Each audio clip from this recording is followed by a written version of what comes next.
Good morning children. So today we are going to continue the chapter Structural Organization in Animals. Today we are going to cover muscular tissue and neural tissue. The muscular tissue, it is of three types. So whatever muscular tissue it is of, so the muscular tissue they have long cylindrical fibers. And these fibers, what do?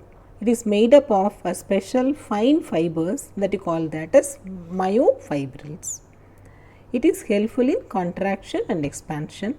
It is mainly helpful for your movement. Just to imagine, without muscle, so can you make your hands to move, legs to move, all organs for its movement? So it is helpful. Not only your hands and legs, your stomach, entire body. So for the movement you need, apart from that locomotion also, if you want to move from one place to another place, once again the muscle tissue is needed. So types of muscle tissue, the three types are there: skeletal muscle, smooth muscle, cardiac muscle. So skeletal muscle, it is attached to skeleton, it is striated, it is having striations. Smooth muscles not attached with skeleton, they don't have striations, so that's why you call that as non-striated. Cardiac, it is present only in heart, it is a special type of muscle fiber. So this is the diagram: smooth muscle, skeletal muscle and cardiac muscle. Diagrams of three types of muscles. Let us study one by one. First, skeletal muscle. This one you call that as striated muscles also. And these, why do you call that a skeletal muscle? Because they are attached to bones and it is helpful in body movement. They are long and cylindrical, non-tapering and unbranched. You can see here in the diagram, they are long, cylindrical, okay, and they are unbranched. So presence of transverse light and dark bands, it give striations to them. They are multinucleated and the nuclei are situated towards the periphery. They are present in limbs, tongue, etc.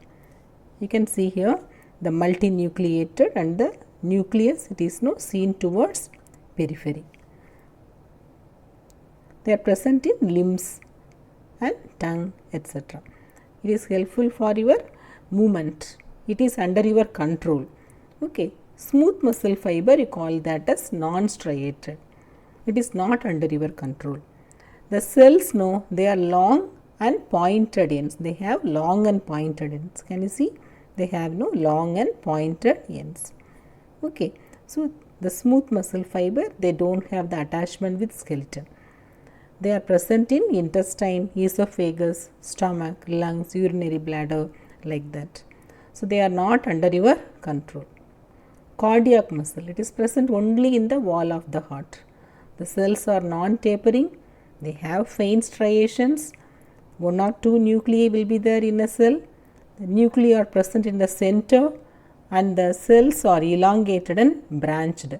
Can you see here? Branches are there and the cells are present in the center. It can be one cell or two cells and they are having joints in between, that you call that as intercalated discs.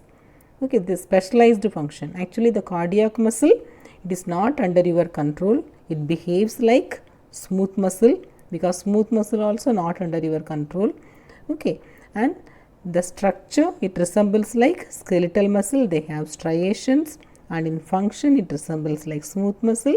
So that's why cardiac muscles, they have been placed under the special category and it is present only in heart. Then the fourth category of the tissue is neural tissue. Okay, first we studied regarding epithelial tissue, then later connective tissue, then muscular tissue. The final one is neural tissue. So brain, spinal cord and nerves all are composed of nervous tissue. The cells of nervous tissue, you call that as neurons. So what do? They receive and conduct the messages. In a neuron, there will be a cell body. You know the structure of neuron, it has cell body and it has projections, you call that as dendrites. Dendrites are the short projections and axon, it is the long projection. Okay, the axon, it is having the sheath that you call that as myelin sheath, and Schwann cells, it is surrounding the myelin. Okay, and the nodes of Ranvier, it is not continuous, so that's why the nodes of Ranvier. So the axon terminal, okay, the axon it ends, and the portion you call that as axon terminal. So here in the case of axon terminal, so one axon terminal, it ends in the dendrite of other axon, dendrite of other neuron. So this place you call that a synapse. Synapse is between one neuron and other neuron. It is the connection between one neuron and other neuron, because axon of one neuron ends in dendrites of other neuron. Okay, continuously it will form a chain like structure and it will end finally in muscle or gland like that, axon terminal. Okay, so here let us come to the point once again. So neuron, it consists of cell body, it contains nucleus and cytoplasm. The fine structure arises from the cell body, you call that as dendrites, and the long fiber you call that as axon.